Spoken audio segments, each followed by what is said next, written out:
السلام علیکم ورحمۃ اللہ. I hope that you are all feeling well. Dear students and viewers, گزشتہ کلاس میں ہم نے کلاس میٹرک کی سینٹیکس بک بورڈ کی جو پہلی پوئم ہے The Voice of God وہ پڑھی تھی.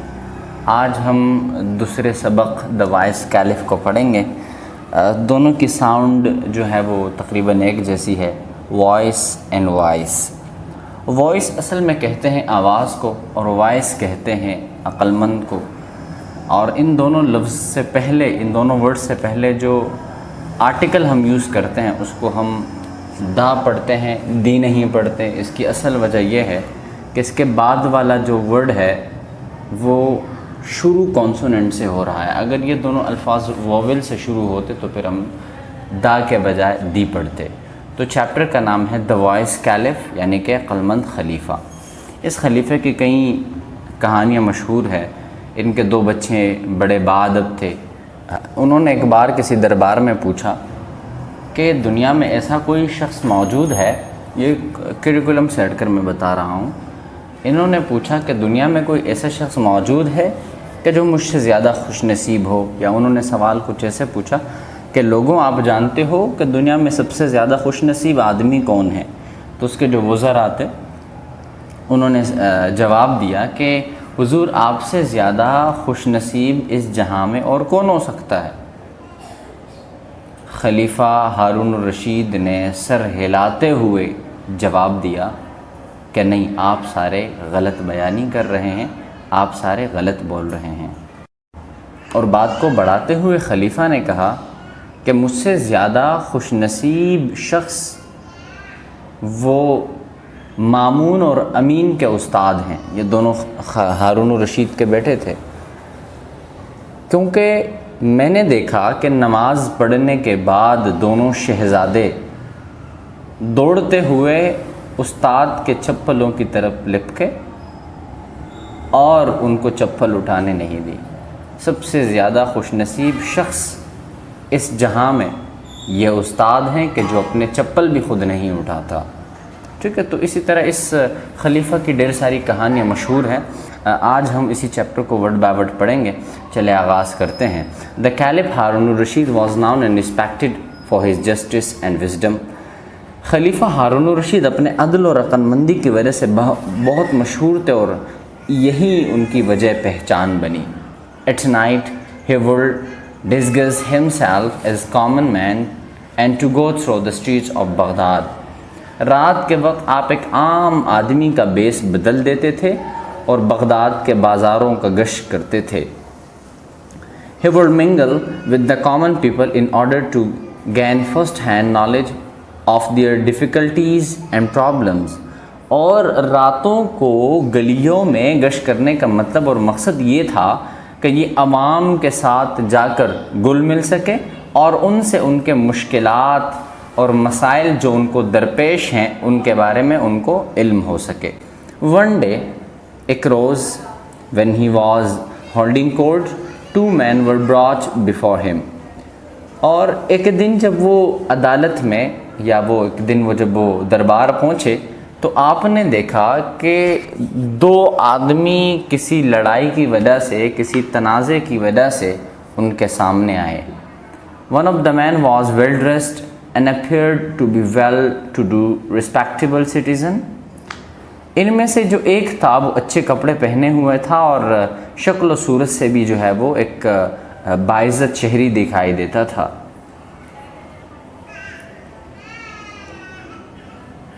While the other seemed to be a beggar because he was in rag.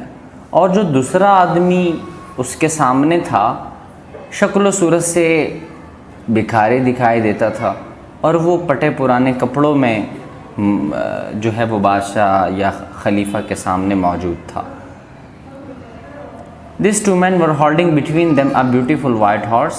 یہ دونوں آدمی اپنے درمیان ایک خوبصورت سفید گھوڑا پکڑے ہوئے تھے. قاضی approached the Caliph and said to him, "O leader of the faithful, I have brought before you a dispute which I could not settle." قاضی خلیفہ کے قریب ہوئے اور ان سے کہا، اے امیر المؤمنین، میں آپ کے پاس ایک جھگڑا لایا ہوں جس کا میں خود فیصلہ نہیں کر سکا. It's a difficult case, but I am certain that you, with your knowledge and wisdom, you will pronounce a justice decision.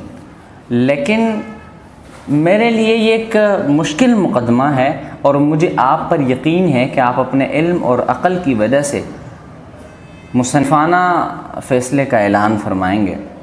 What is their dispute? Asked the Caliph۔ خلیفہ نے پوچھا جھگڑا کیا ہے؟ These two men here are fighting over this horse. Each of them claims and swears that this horse is his۔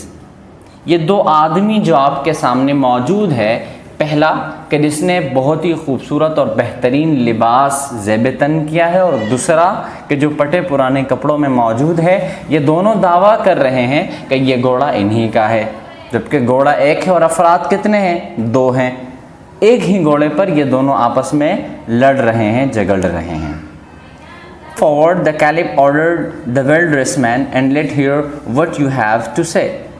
خلیفہ نے اچھے لباس والے شخص کو حکم دیا کہ آگے آؤ اور ہم سنتے ہیں کہ تمہیں کیا کہنا ہے۔ The man said to the Caliph، جو اچھے کپڑوں میں ملبوس آدمی تھا اس نے خلیفہ سے مخاطب ہوتے ہوئے کہا، O leader of the faithful, I beg to believe me that whatever I say in your presence shall be the truth۔ اس شخص نے کہا جو اچھے کپڑوں میں ملبوس تھا، اس نے کہا، اے امیر المؤمنین، میں درخواست کرتا ہوں کہ آپ یقین کیجئے کہ جو کچھ میں آپ کی موجودگی میں کہوں گا وہ سچ ہوگا، یعنی کہ میں جھوٹ نہیں بولوں گا۔ آپ امیر المؤمنین ہے، میں آپ کے سامنے جھوٹ نہیں بول سکتا۔ This morning when I was riding to the city, I saw this beggar limping along ahead to me. On hearing the sound of my horse hoofs, he turned around and motioned to me to stop۔ آج کی صبح جب میں شہر کی طرف آ رہا تھا، میں نے اس بھکاری کو دیکھا کہ وہ میرے آگے لنگڑا کر چل رہا تھا۔ میں نے گھوڑے کی آواز سن کر، میرے گھوڑے کی چلنے کی آواز سن کر وہ میری طرف مڑا اور مجھے ٹھہرنے کا اشارہ کیا۔ I pulled the reins of my horse، اور پھر میں نے اپنے گھوڑے کی لگام کو کھینچا، تو اس کے بعد میں جب رکا کیا ہوا؟ He begged me to give me a ride up to the city gate۔ اس شخص نے مجھ سے بھیک مانگی، اس شخص نے مجھ سے التجا کی کہ میں اس شہر کے دروازے تک اس کو گھوڑے پر بٹھا کر لے جاؤں۔ He was lame. I felt sorry for him, so I pulled him behind me on the horse۔ اور میں نے جب اسے دیکھا تو مجھے اس پہ ترس آیا اور میں نے اپنے پیچھے اس کو گھوڑے پر بٹھا لیا۔ When we reached the city gate، اور جب ہم شہر کے دروازے تک پہنچے، I stopped and turned round to help him get down۔ ایسے ہی ہم شہر پہنچے تو میں نے پیچھے مڑ کے اس شخص سے کہا کہ چلو اب میں تمہیں اتارنے میں تمہاری مدد کرتا ہوں۔ He refused to dismount۔ اس شخص نے اترنے سے انکار کیا۔ I was puzzled and gently told him to get down because we had reached the city gate۔ He said, why should I get down? I gave you a ride and now you want to rob me of my horse۔ اس نے کہا، میں گھوڑے سے کیوں اتروں؟ میں نے تمہیں گھوڑے پر سوار کیا اور اب تم مجھے میرے گھوڑے سے محروم کرنا چاہتے ہو، یعنی کہ گھوڑا میرا تھا اور اس شخص نے کیا کیا؟ اس پر قبضہ کیا اور میرا گھوڑا واپس نہیں دے رہا تھا یا میرے گھوڑے سے نہیں اتر رہا تھا۔ Then the beggar limped forward and said، تب بھکاری لنگڑاتے ہوئے آگے بڑھا اور کہنے لگا، Oh the leader of faithful، اے امیر المؤمنین، you are the helper and guardian of the poor، آپ غریبوں کے مددگار اور سرپرست ہیں۔ You are a wise and just caliph، آپ عقل مند اور منصف خلیفہ ہیں۔ Have pity on me and save me from the cruelty and injustice of this rich man۔ مجھ پر ترس کھائیے اور مجھے اس امیر آدمی کے ظلم اور بے انصافی سے بچائیے۔ مطلب یہ کہ اب یہ اپنی بات شروع کرنے لگا ہے کہ یہ گھوڑا میرا ہے اور میرے ساتھ جو اس وقت ہو رہا ہے وہ ظلم ہے اور ناانصافی ہے۔ اس آدمی نے جو آپ کے سامنے کھڑا ہے، جس نے اچھا لباس پہنا ہے، اس نے غلط بیانی کی ہے۔ اب ہمیں یہ نہیں پتہ کہ غلط بیانی اس وقت کر کون رہا ہے۔ جو امیر آدمی دکھ رہا ہے شکل و صورت سے وہ کر رہا ہے، یا یہ جو غریب ہے جس نے پٹے پرانے کپڑے پہنے یہ ہے۔ یہ چلے ہم آگے چیپٹر کی جانب بڑھتے ہیں تو پتہ چل جائے گا کہ کون سا شخص جو ہے اس گھوڑے کا حقیقی مالک ہے۔ I can swear that this horse belong to me، میں قسم اٹھا سکتا ہوں کہ یہ گھوڑا میری ملکیت ہے، میں اس کا مالک ہوں۔ You must be thinking like everybody else in the court, how a beggar like me can afford to buy and keep such a fine horse. آپ بھی دوسروں کی طرح خیال کرتے ہوں گے کہ میرا جیسا بھکاری ایک اچھا گھوڑا کیسے خرید سکتا ہے اور رکھ سکتا ہے. It is because of this horse that I am in rags. اسی گھوڑے کی وجہ سے میں یہ پھٹے پرانے لباس جو ہیں وہ پہنا ہوا ہوں. Whatever money I had, I spent on this horse. میرے پاس جتنے بھی پیسے تھے، جتنی بھی جائیداد تھی یا جو جو چیزیں میرے پاس تھی، وہ ساری کی ساری میں اسی گھوڑے پر خرچ کر چکا ہوں. This morning as I was coming to the city on my horse, اور آج صبح جیسے ہی میں اپنے گھوڑے پر سوار ہو کر شہر کے جانب آ رہا تھا, I noticed this man walking along the road. تو میں نے دیکھا کہ یہ آدمی رستے پر اکیلے چلتا ہوا دکھائی دیا مجھے. When I came close to him, جب میں اس کے قریب آیا, he stopped me and requested to lend him my horse. تو اس شخص نے مجھے درخواست کی کہ میں اسے اپنا گھوڑا ادار دوں. For he was in great hurry to reach the city. اور گھوڑا ادار مانگنے کی وجہ اس امیر آدمی نے, جو شکل و صورت سے دکھ رہا ہے, یہ وجہ بتائی کہ اس کو شہر جلدی پہنچنا ہے. Of course I could not lend my horse to a complete stranger. اور بالکل میں کیسے ایک اجنبی شخص کو, ایک مکمل اجنبی کے جس کو میں جانتا نہیں ہوں, اپنا گھوڑا دے سکتا ہوں. Could I, کیا میں ایسے کر سکتا تھا؟ Instead I let him ride my horse while I sat behind him. میں نے اجازت دی اور اسے گھوڑے پر سوار کیا اور میں خود مطلب کہ احسان کرتے ہوئے اس کے پیچھے بیٹھ گیا. As we reached the city gate, اور جیسے ہی ہم شہر کے دروازے پر پہنچے, he asked me to get down and leave the horse to him. اور اس نے مجھے شہر کے دروازے پر کہا کہ نیچے اترو, اور نیچے اترنے کے ساتھ ساتھ اس نے حکم دیا کہ یہ گھوڑا میں اسی کے حوالے کر دوں. Such a fine horse should not be belong to a beggar. کیونکہ ایک ایسا اچھا بہترین گھوڑا کسی بھکاری کے پاس نہیں ہونا چاہیے. Now be off and don't you mention it to anyone.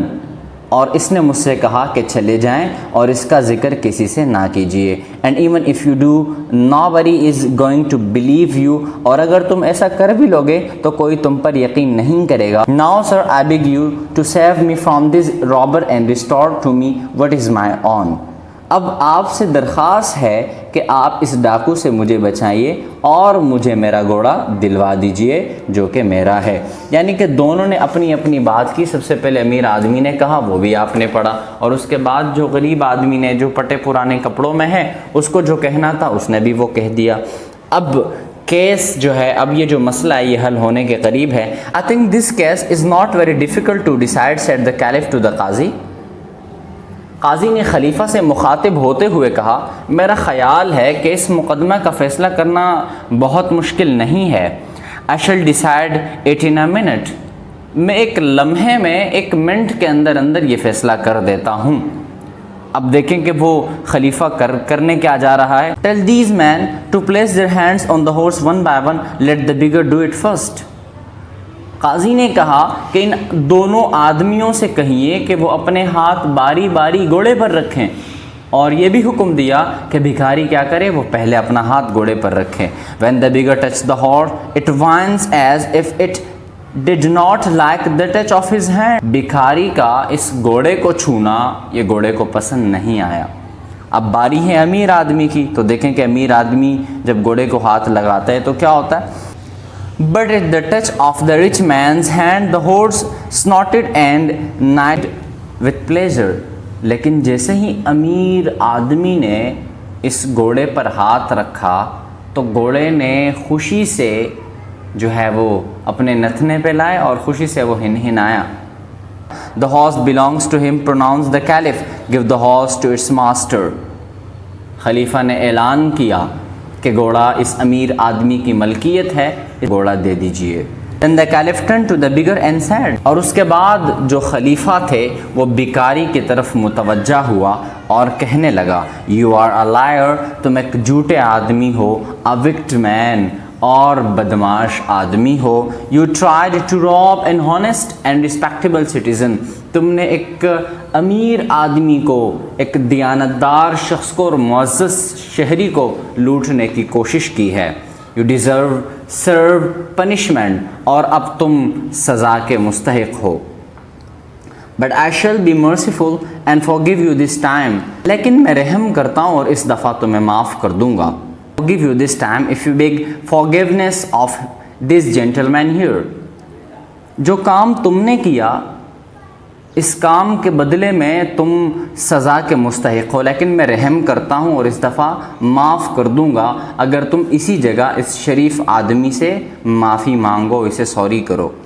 The rich man readily forgave the bigger man and feeling sorry for him took out his purse and gave him a handful of gold coins. اور اسی وقت اس امیر آدمی نے فوراً بیکاری کو معاف کیا اور معاف کرتے ہوئے سمجھاتے ہوئے اپنے جیب سے بٹوا نکالا اور مٹھی بھر اشرفیاں اس جو بھکاری آدمی تھا، جو اس کو امیر آدمی کو لوٹنے کی کوشش میں تھا، اس کو مٹھی بھر اشرفیاں دی. This noble action of the rich man pleased everybody in the court. اور اس امیر آدمی کے شاندار فعل نے دربار کے ہر شخص کو خوش کیا. یعنی کہ چاہیے تو یہ تھا اگر آج کے دور میں ایسا سب کچھ ہوتا تو یہ امیر آدمی کیا کرتا، بدلہ لیتا، برا بھلا کہتا، لیکن شرم دلانے کے لیے بھکاری کو اسی کی نظروں میں گرانے کے لیے اس نے کیا کیا، اس کو مزید اشرفیاں دی، مزید چیزیں دیں کہ یہ لو، اور اس کی آنکھیں خود بخود شرم سے جھک گئی کہ جس کے ساتھ میں برا کر رہا تھا وہ میرے ساتھ کس طرح کی اچھائی کر رہا ہے. تو یہ آج کی کہانی تھی. انشاءاللہ ملتے ہیں اگلے لیکچر میں، تب تک کے لیے اللہ حافظ.